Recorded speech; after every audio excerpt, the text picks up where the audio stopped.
तुर्की के मीडिया संस्थानों में उस समय हलचल मच गई जब यह अपुष्ट रिपोर्टें सामने आईं कि भारत ने ग्रीस को अपनी लंबी दूरी की land attack cruise missile LRLACM अनौपचारिक रूप से पेश की है।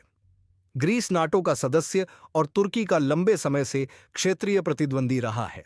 ये रिपोर्टें ग्रीक रक्षा प्लेटफॉर्म्स से निकलीं और तुर्की के न्यूज चैनल जैसे TR हाबेर ने उन्हें प्रमुखता से प्रसारित किया, जिससे अंकारा में तीव्र अटकलें और चिंता फैल गई। संभावित सौदे को भारत की रणनीतिक चाल के रूप में देखा जा रहा है, जिसका उद्देश्य मई 2025 में भारत पाकिस्तान संघर्ष ऑपरेशन सिंदूर के दौरान पाकिस्तान को दिए गए तुर्की के समर्थन का जवाब देना है।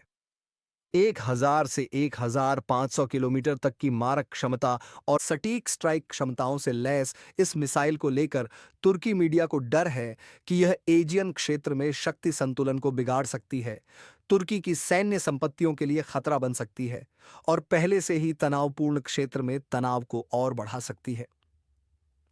इस LRLACM मिसाइल को भारत के रक्षा अनुसंधान और विकास संगठन DRDO द्वारा विकसित किया गया है।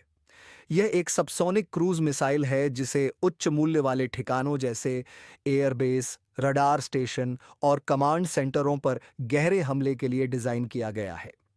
इसे पहली बार 12 नवंबर 2024 को ओडिशा के चांदीपुर स्थित इंटीग्रेटेड टेस्ट रेंज में सफलतापूर्वक परीक्षण किया गया था।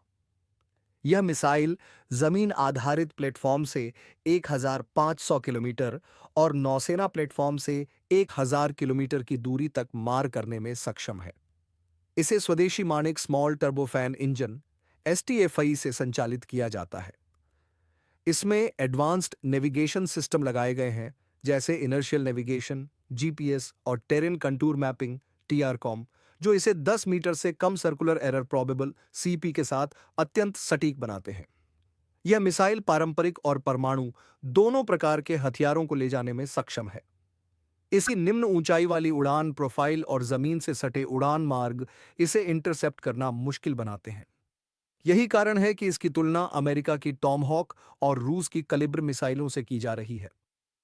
इस मिसाइल की बहुपर्ता इसकी मोबाइल आर्टिकुलेटेड लॉन्चर्स और universal vertical launch module UVLM के साथ संगतता से और बढ़ जाती है, जिन्हें भारतीय नौसेना के 30 युद्धपोतों पर पहले ही तैनात किया जा चुका है। इसकी जटिल युद्धाभ्यास क्षमता और तुर्की की S-400 एयर डिफेंस सिस्टम जैसी अत्याधुनिक रक्षा प्रणालियों से बच निकलने की क्षमता ने तुर्की की चिंता को और गहरा कर दिया है, खासकर यदि इसे ग्रीस द्वारा तैनात किया जाता है। TR हाबेर जैसे तुर्की मीडिया आउटलेट्स ने इसे लेकर डर और सनसनी फैलाने वाले शीर्षकों के साथ रिपोर्ट की है। एक लेख का शीर्षक था, भारत 1000 किलोमीटर रेंज वाली क्रूज मिसाइल को एजियन क्षेत्र में लाया, वे तुर्की को निशाना बनाएंगे। इस आउटलेट ने ग्रीक मीडिया रिपोर्टों जैसे जियोस्ट्रैटेजिका और पेंटापोस्ट गमा का हवाला देते हुए दावा किया कि भारत ने यह प्रस्ताव एथेंस में आयोजित डिफेंस प्रदर्शनी डिफिया 2025 के दौरान दिया, जहां LRLACM को प्रमुखता से प्रदर्शित किया गया था। तुर्की रिपोर्ट्स में कहा गया है कि इस मिसाइल के जरिए ग्रीस तुर्की के सामरिक ठिकानों जैसे इजमिर और चनक्कले में एयरबेस, एजियन तट के पास के रडार स्टेशनों और यहां तक कि तुर्की की S-400 प्रणालियों को भी निशाना बना सकता है, जिन्होंने नाटो के साथ तुर्की के रिश्तों को पहले ही तनावपूर्ण बना दिया है। तुर्की मीडिया के अनुसार भारत का यह कदम बदले की कार्रवाई के रूप में देखा जा रहा है, जो ऑपरेशन सिंदूर के दौरान पाकिस्तान को दिए गए तुर्की के समर्थन की प्रतिक्रिया है।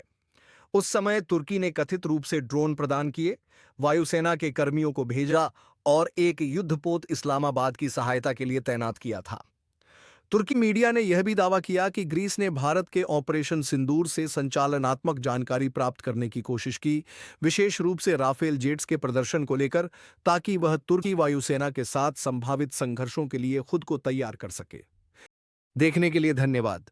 आप देख रहे थे डिफेंस वॉच, जहां रक्षा और रणनीति मिलती है विश्लेषण से।